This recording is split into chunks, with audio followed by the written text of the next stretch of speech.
vida. 2 milhões de pessoas participam da missa de finados com o padre Marcelo Rossi em São Paulo. Os mortos da guerra. Terroristas anunciam novos atentados depois da explosão em Jerusalém. E o ETA ataca de novo na Espanha. A ciência pela vida. A NASA desenvolve uma forma de reduzir acidentes com aviões nas pistas de pouso. No centro-oeste do Brasil, pesquisadores criam um corredor ecológico para preservar espécies em extinção. Exercício de paciência. Donos de carros movidos a gás enfrentam filas todos os dias. E a dupla que conquistou prata nas Olimpíadas comemora o tetracampeonato mundial no vôlei de praia. Veja agora no Jornal Nacional.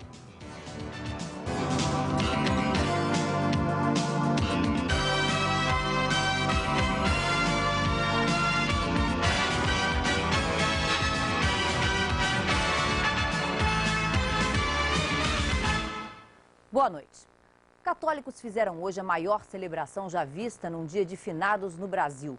2 milhões de pessoas lotaram o Autódromo de Interlagos, em São Paulo. A missa foi transmitida ao vivo para mais 12 países.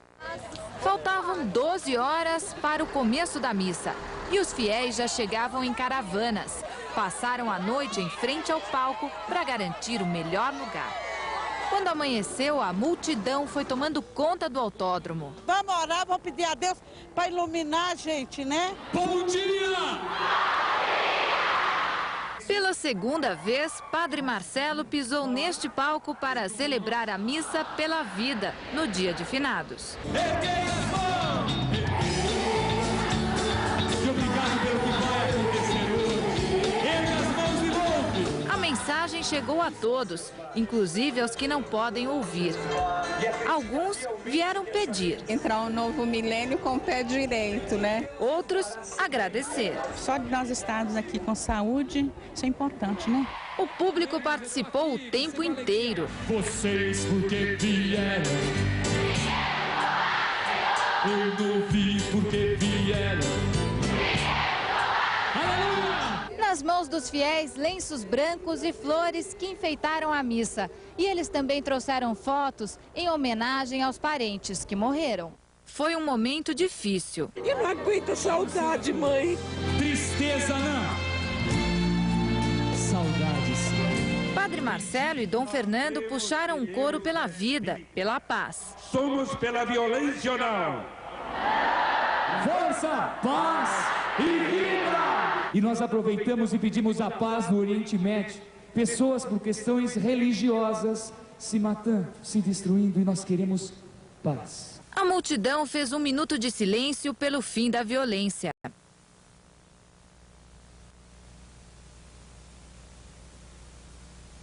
Depois da missa, o show.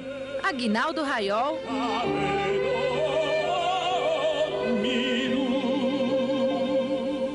Fat Family,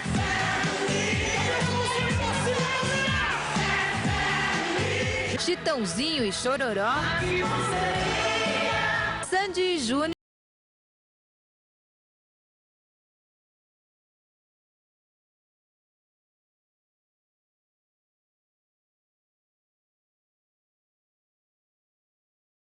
todos juntos, numa homenagem a Roberto Carlos, que no ano passado participou da missa. Jesus Cristo, Jesus Cristo, Jesus Cristo, eu estou aqui. Olha os lencinhos! Jesus Cristo, Jesus Cristo, eu estou aqui. Milhares de messiânicos realizaram uma celebração no Templo Sagrado da Igreja em São Paulo. Devotos de 16 países lembraram os mortos e rezaram pela vida. A religião foi criada no Japão em 1935. Os messiânicos creem na eternidade da alma. No dia de finados, em vez de flores, homenageiam os antepassados com alimentos. A estimativa é de que existam hoje no Brasil 2 milhões de messiânicos. No Ceará, fiéis foram a Juazeiro do Norte participar da missa em homenagem ao Padre Cícero. Os romeiros chegam de madrugada para a missa de finados. A maioria vem de estados vizinhos e enfrenta longas jornadas no pau de arara. Do fim do mundo vale a pena, porque eu sou romeiro dele há mais de 30 anos. A multidão fica no pátio da igreja e reza o terço. Quem vem aqui vai no pedacinho do céu.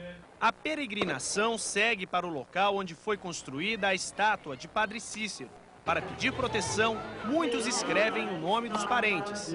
Francisco, Lucimário, Francicléia, Francicleide, Franciclébios. Outros romeiros deixam fotos e túnicas para pagar as graças recebidas.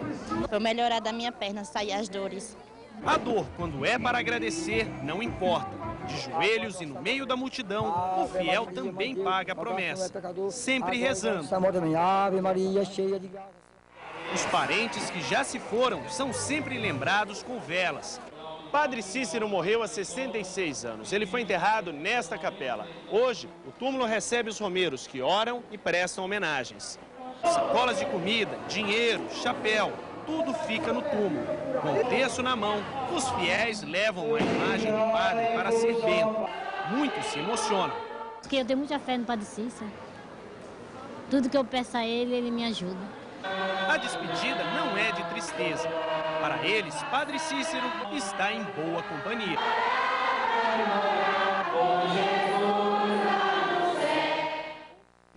Em instantes, pesquisadores dizem que o clima vai trazer mais problemas nos próximos dias. E a NASA prevê o fim do risco de colisões nos aeroportos.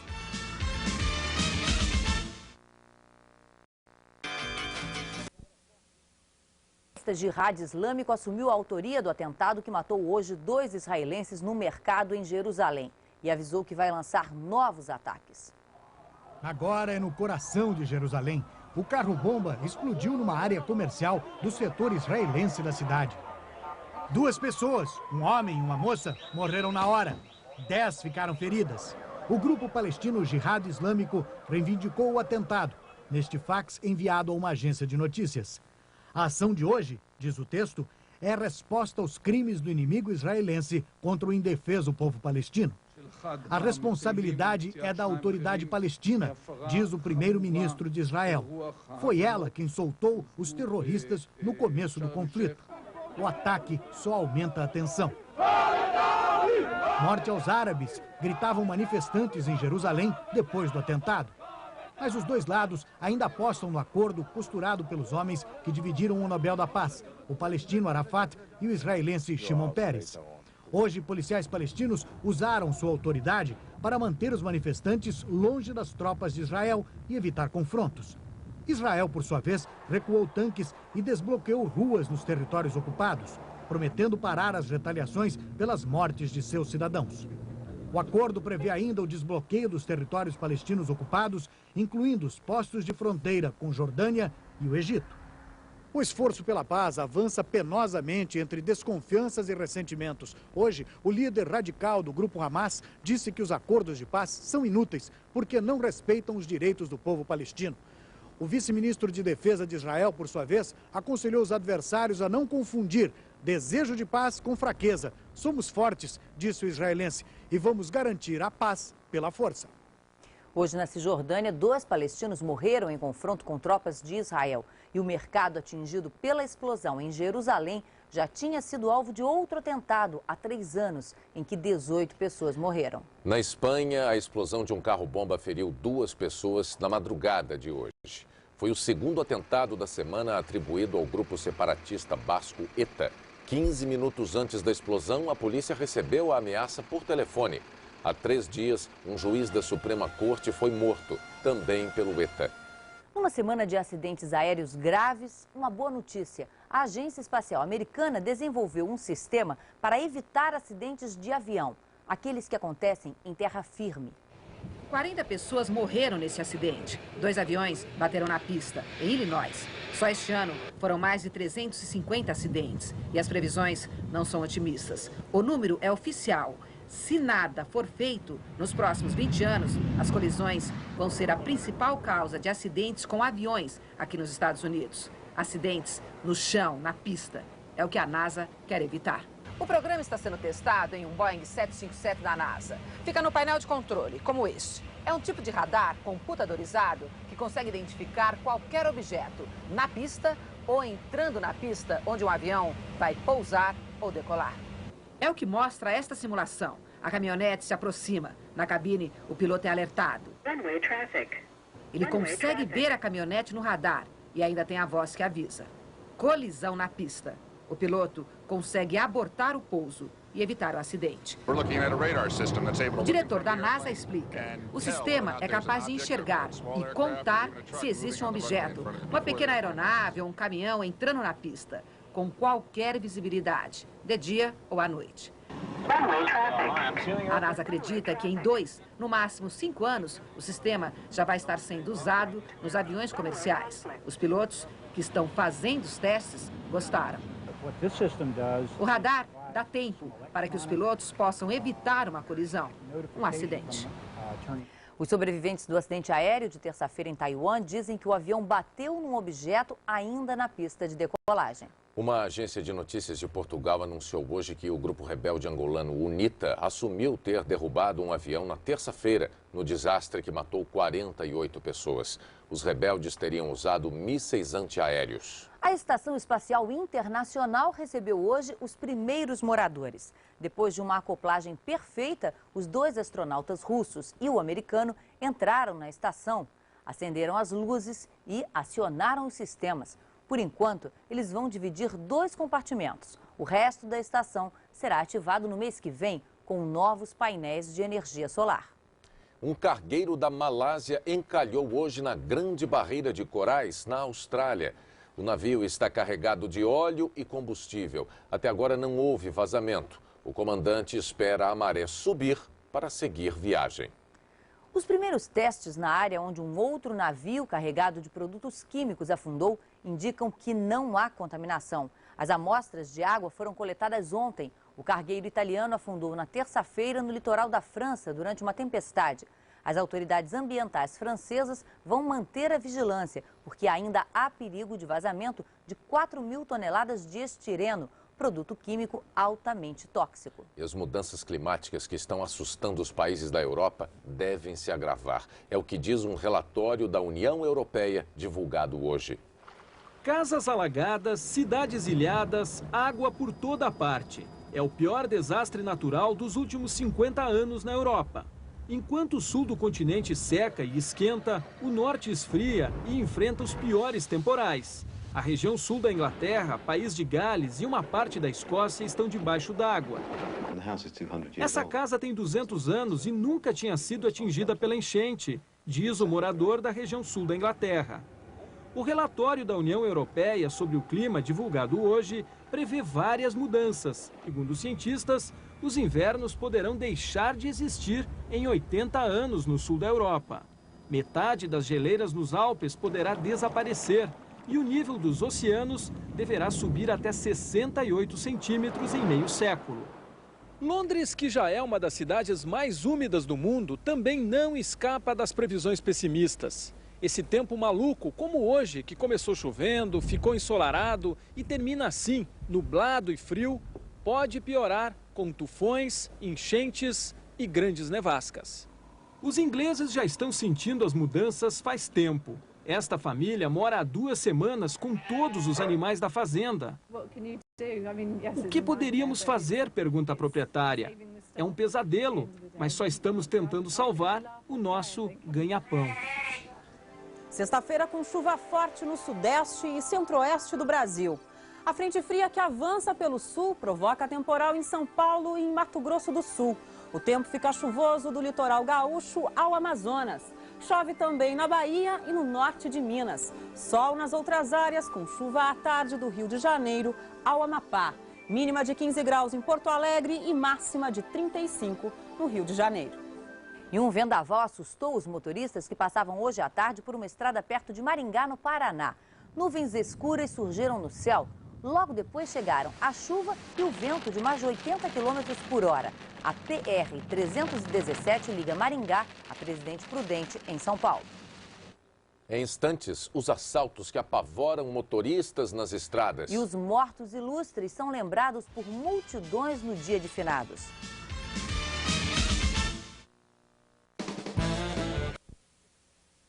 Sendo atacados por bandos armados nas rodovias federais, principalmente os viajantes que saem de São Paulo. Nas rodovias federais da Bahia, um ônibus é assaltado a cada 3 dias. Só este ano foram 114 assaltos. Os trechos mais visados estão na BR-101, entre Itabuna e o entroncamento com a BR-324 e a BR-116, entre Milagres e Feira de Santana. As quadrilhas têm a ajuda de estradas esburacadas e quebra-molas, proibidos desde 98. Existem locais onde os ônibus têm que diminuir a velocidade, quase que parar. Então, isso é um ponto vulnerável para a prática de assalto. As empresas de ônibus já perderam 20% dos passageiros noturnos, principalmente os que viajam do sul e sudeste para os estados do nordeste. Geralmente ele vem com certa quantia em dinheiro, com a bagagem mais valiosa e, portanto, os assaltantes fazem questão de assaltar esse tipo de veículo. É difícil encontrar um motorista que não tenha sofrido um assalto. O senhor já foi assaltado? Já, uma vez. Fui assaltado também, já 2 vezes. A maioria dos assaltos ocorre entre meia-noite e 4 horas da madrugada. Nesse período, os ônibus só andam em comboio. Mas nos trechos mais perigosos, só a escolta da polícia dá tranquilidade a motoristas e passageiros. Nos trechos onde não há policiamento, os assaltantes usam paus e pedras para bloquear as estradas e assaltar os ônibus. Você está pensando que está em segurança e está arriscando a sua vida.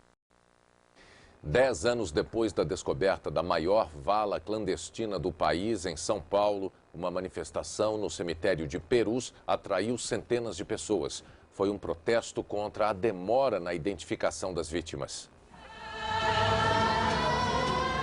Religiosos e ativistas fizeram uma caminhada de 2 quilômetros até o cemitério de Perus, onde foi descoberta a vala com as ossadas de desaparecidos políticos.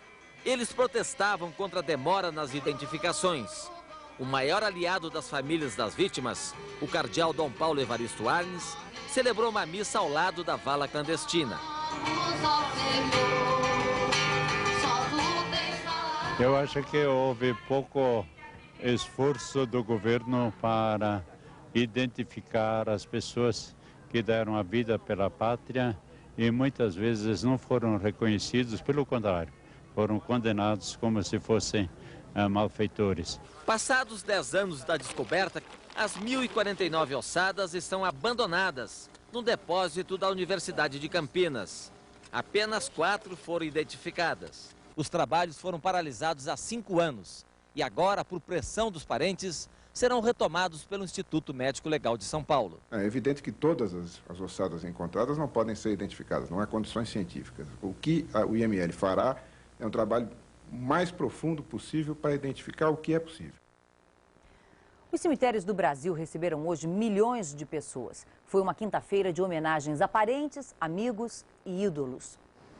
Ainda de madrugada, 30 mil velas iluminaram o cemitério de Mairinque, no interior de São Paulo. Os muçulmanos de Foz do Iguaçu adotaram a tradição católica e homenagearam seus mortos com flores e orações. Indigentes e esquecidos foram homenageados com uma vela de 3 metros de altura em Aracaju. Em Salvador, um helicóptero despejou pétalas de rosas sobre o cemitério. Os túmulos de celebridades receberam visitas dos fãs. Em São Paulo, o piloto Ayrton Senna e Maria Rita, mulher de Roberto Carlos. E os cantores Gonzaguinha, em Belo Horizonte, Leandro, em Goiânia, Chico Science, no Recife e Raul Seixas, em Salvador. E não tem nada nesse mundo que eu não saiba demais. Em algumas comunidades do Nordeste, a relação das pessoas com a morte é mais natural do que para a maioria dos brasileiros. Nesses lugares, os cidadãos preparam o ritual da despedida com muita antecedência e em detalhes. Na sala de casa, um objeto diferente. Não tenho medo de caixão. Eu não tenho medo do defunto que fará do caixão. Medo eles têm de morrer e dar trabalho. Dona Rita passou por isso quando a filha morreu. Eu mandei andar a noite inteira, quase não consegui uma tábua para fazer o caixão dela.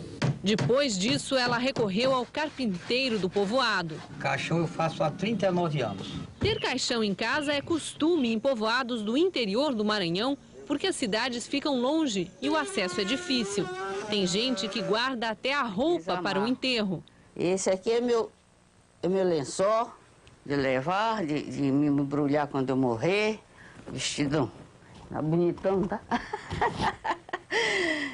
A ideia de morte não incomoda mesmo. O cachorro não mata ninguém, o cachorro é saúde das pessoas. Que o diga este casal de lavradores que tem 2 caixões desde 1970. 30 anos se passaram, Dona Filomena e seu Vicente continuam vivos. Os caixões deles é que não param muito dentro de casa. Toda vez que morre alguém na região, é aqui que as famílias vêm bater. Quantas vezes vocês já emprestaram um caixão? 35. Seu Francisco encomendou o caixão dele há 12 anos. Estava muito doente. Ficou bom e por ele ainda viveria muito. 300 anos. E o caixão ficava aí? Ficava descansando. Daqui a pouco, os gols da Copa, João Avelange. E a dor de cabeça dos donos de carros movidos a gás.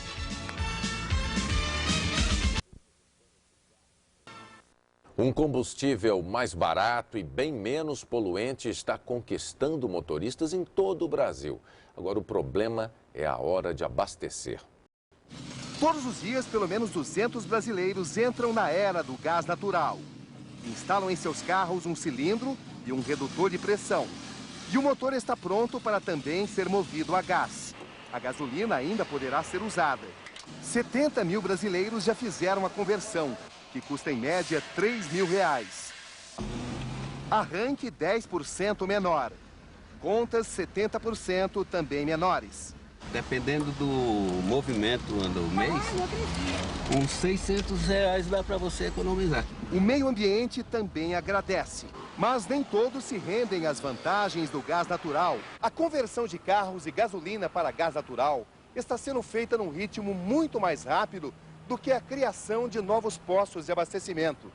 O resultado só poderia ser esse. A gente fica 2 horas, 1h30 na fila para fazer o abastecimento. O problema do gás é a fila. Eduardo Camargo é diretor da Comgás, empresa que venceu a concorrência para vender gás natural na Grande São Paulo. Ninguém gosta de ficar em fila na vida, né? Fila nenhuma é legal, nem fila de cinema é bom. Então, nesse momento, o senhor não teria condições de ter um carro movido a gás? Eu teria, desde que eu vá no posto de noite, desde que eu vá de madrugada. O diretor da Comgás reconhece que o país tem apenas 1/3 do número mínimo de postos de gás que deveria ter. São 17 em São Paulo, 54 no Rio e 19 em outros pontos isolados do país. Abrir um posto como esse fica caro, pelo menos R$700 mil, além da burocracia. Mas o que não parece faltar é mercado. O Tribunal de Contas da União decidiu, numa sessão administrativa reservada ontem à noite, conceder o reajuste de 11,98% aos seus funcionários, inclusive os aposentados e pensionistas. Os ministros atenderam solicitação do Sindicato dos Servidores. A incorporação aos salários vai aumentar a folha de pagamento em R$35 milhões ao ano. Os atrasados devem custar R$200 milhões. A reforma política em discussão no Congresso pode mudar a forma de escolher deputados e vereadores. O eleitor teria direito a votar 2 vezes, uma no candidato, outra no partido. 3 anos pagando IPTU e até hoje o asfalto não chegou a esta rua na periferia de Brasília. Também falta saneamento, limpeza, escola. Os deputados só aparecem quando é para ganhar os votos. Terminou os votos, não aparece mais não. A gente precisa fazer uma cobrança que é para eles venham assumir mais com a gente, né? Ter mais responsabilidade com a gente. Um dos desafios da reforma política é diminuir a distância que separa o eleitor dos seus representantes. Um dos projetos em discussão no Congresso propõe que seja mudada a forma de eleição de vereadores, deputados estaduais e federais. Hoje, para eleger os representantes no Legislativo, o eleitor vota apenas no candidato. É o sistema de lista aberta. O projeto propõe que o eleitor vote 2 vezes, um voto para o candidato preferido e o outro para o partido. O voto na legenda vai para os candidatos escolhidos numa lista na convenção do partido. O número de votos na legenda determina o número de vagas que cada partido terá no parlamento. As vagas serão divididas meio a meio entre os candidatos mais votados e os primeiros colocados na lista dos partidos. Para os candidatos a prefeito, governador, senador e presidente, a votação não muda. O professor Luiz Pedoni, chefe do Departamento de Ciência Política da Universidade de Brasília, acha que o voto na legenda é bom para o eleitor. É importante que se despersonalize a política, que você vote no partido, porque você fortalece a democracia, fortalece partidos políticos, você democratiza a democracia, que é muito importante para nós. Há 5 dias da eleição nos Estados Unidos, a corrida para a Casa Branca está indefinida. As pesquisas do voto direto nas urnas indicam que George W. Bush está na frente, com até 5 pontos de vantagem sobre o democrata Al Gore. Mas nos Estados Unidos, quem decide a eleição é um colégio eleitoral, formado por senadores e outros representantes dos estados. Segundo pesquisas, George W. Bush já tem 213 dos 538 votos do colégio eleitoral. Precisa de 270, metade mais um, para vencer a corrida presidencial. A estatística favorece Bush. Só 2 vezes, em 1876 e 1888, o voto do colégio eleitoral deu vitória a um candidato que perdeu nas urnas. O presidente Fernando Henrique Cardoso está passando o feriado na Restinga de Marambaia, no Rio de Janeiro. Hoje, pela manhã, o presidente e Dona Ruth passearam de barco na Baía de Sepetiba. De bermuda e boné, ele posou para os fotógrafos, mas não falou com os jornalistas. Fernando Henrique fica no Rio até segunda-feira. Um jogo foi disputado hoje à tarde pela Copa João Avelange. Piá cobrou a falta e o Washington fez o gol da Ponte Preta na partida contra o maior rival, o Guarani, em Campinas. Depois do cruzamento, Martínez empatou para o Guarani, 1-1. Martínez chutou de longe, Adriano falhou e Fumagalli virou o jogo final. Guarani 2, Ponte Preta 1. Pelo módulo amarelo, em Belém, um zagueiro fez um gol surpreendente. Henrique, do Paysandu, chutou antes do meio de campo. A bola quicou e encobriu o goleiro Silvio, do São Caetano. O jogo terminou 1-1. Palmeiras, Atlético Mineiro, Vasco e River Plate estão em vantagem na briga pelas vagas nas semifinais da Copa Mercosul. A competição se tornou um duelo entre os 2 maiores rivais do futebol sul-americano. Depois de 60 jogos e 195 gols, das 20 equipes de Brasil, Chile, Argentina, Paraguai e Uruguai que começaram a Mercosul, sobraram para as quartas de final times de apenas 2 países. Brasileiros e argentinos disputam os 3 milhões de dólares de prêmio ao campeão. E para chegar ao título, mais que derrotar os rivais, é preciso aprender com eles. A marcação forte, às vezes exagerada, a catimba, armas argentinas a serviço do Palmeiras. Eu acho que ganha um pouco desequilíbrio emocional da equipe adversária. O adversário é o Cruzeiro. O time leva 3 gols, mas reage. Um argentino, Sorin, marca o segundo dos mineiros, que apesar de derrotados por 3-2, disputam em casa a vaga na semifinal. As partidas de volta acontecem na próxima quarta-feira e além do Palmeiras, também o River Plate, que bateu o Flamengo por 2-1. E o Vasco, após vencer por 1-0 o Rosário Central, tem a vantagem do empate. Já o Atlético Mineiro pode perder por até 1 gol de diferença, fruto dos 2-0 que fez no Boca Juniors. O último gol brasileiro foi de Capria, justamente um argentino de Buenos Aires. A dupla Adriana Bear e Shell, da medalha de prata nas Olimpíadas, conquistou hoje o tetracampeonato mundial de vôlei de praia. Elas venceram 2 jogos no primeiro dia da etapa de Fortaleza e garantiram um lugar entre as 8 mais bem colocadas do torneio. O resultado deu o título do circuito para a dupla brasileira. E o mundo tem um novo campeão de xadrez. O russo Garry Kasparov foi derrotado hoje por um ex-aluno. O também russo Vladimir Kramnik, de 25 anos, conquistou o título na penúltima partida de uma série de 16. Em 15 anos como campeão, Kasparov só tinha sido vencido uma vez por um supercomputador. A seguir, o Ibama diz que madeireiras desmatam a Amazônia com o apoio dos índios. E a tecnologia ajuda a preservar e a aproximar espécies no Pantanal.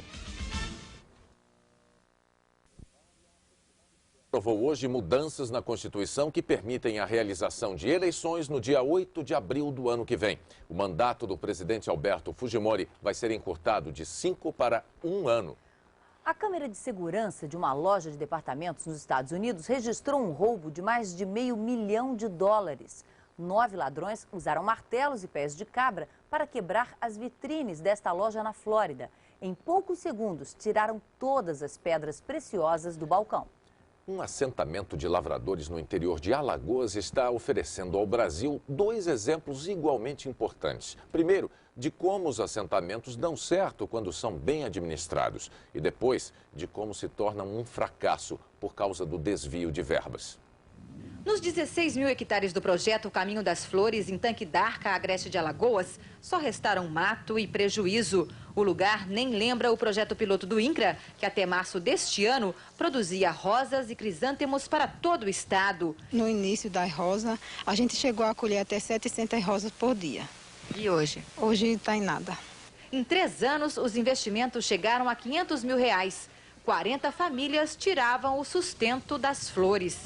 Neste processo administrativo, auditores do INCRA denunciam falhas no projeto. Falta de assistência técnica, sem dúvida alguma, bem como malversação a priori de recursos públicos. Segundo os técnicos, numa prestação de contas de R$200 mil, 35 mil não foram justificados. As notas fiscais da compra de um caminhão para o transporte das flores foram apresentadas, mas o caminhão está retido na concessionária porque o baú de refrigeração não foi pago.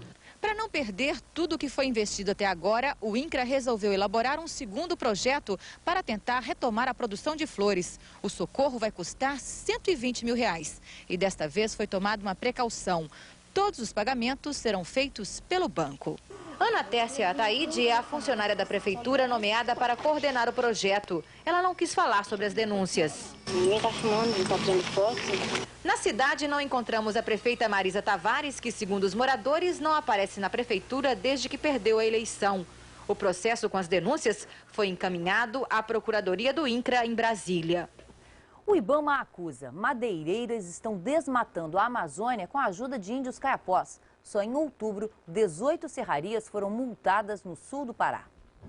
Estradas e pistas de pouso clandestinas cortam a floresta amazônica dentro da reserva dos índios caiapós, em São Félix do Xingu, sul do Pará. Perto do rio, os madeireiros montaram uma base de apoio para a retirada ilegal de árvores. O Ibama diz que os madeireiros entraram aqui com a autorização de chefes da aldeia. Algumas lideranças permitem, né? Então nós temos de fato uma situação onde essa exploração foi autorizada por algumas lideranças. Há um mês, os fiscais apreenderam este carregamento de mogno avaliado em R$5 milhões.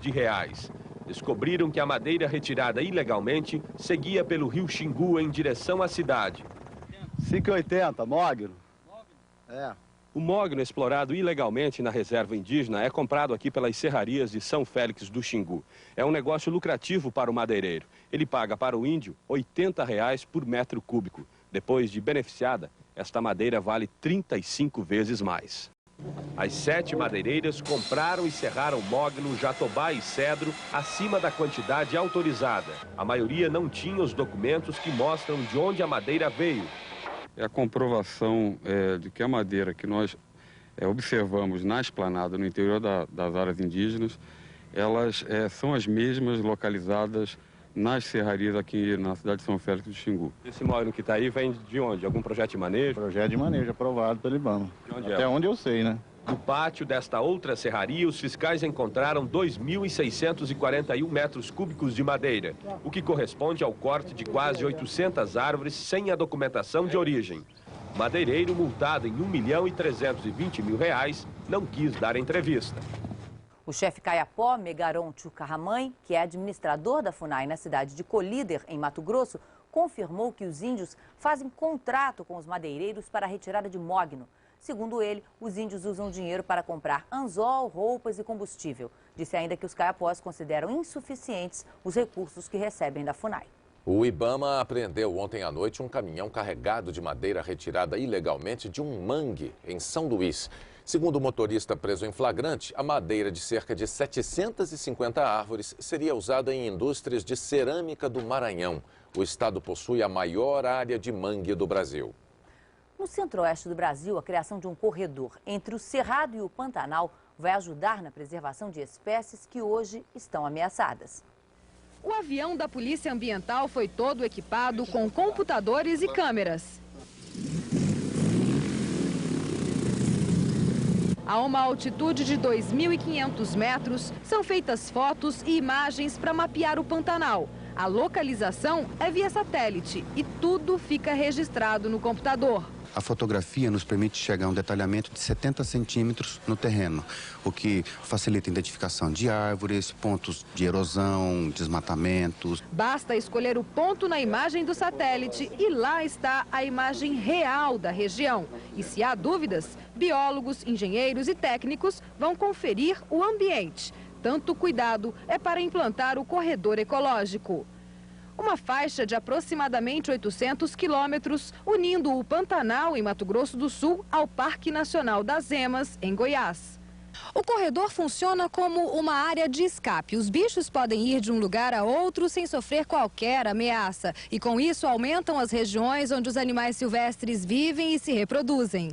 Esse corredor vai permitir que exista uma mistura entre os animais do Cerrado e do Pantanal, uma troca de genética entre esses animais. Para o caminho ficar livre para os animais, o desafio é unir áreas isoladas. Como o Pantanal está quase todo em áreas particulares, a participação dos fazendeiros é fundamental. O que a gente vai ter é um alinhamento, vamos dizer assim, de parques nacionais, reservas, de fazendas de agricultura, fazendas de pecuária, todas elas integradas no processo de conservação, sem necessariamente precisar desapropriar nada. Há 600 espécies de aves, 120 de mamíferos e 80 de répteis vão ter muito espaço e sossego para continuar vivendo nesse imenso zoológico sem grades, que é o Pantanal.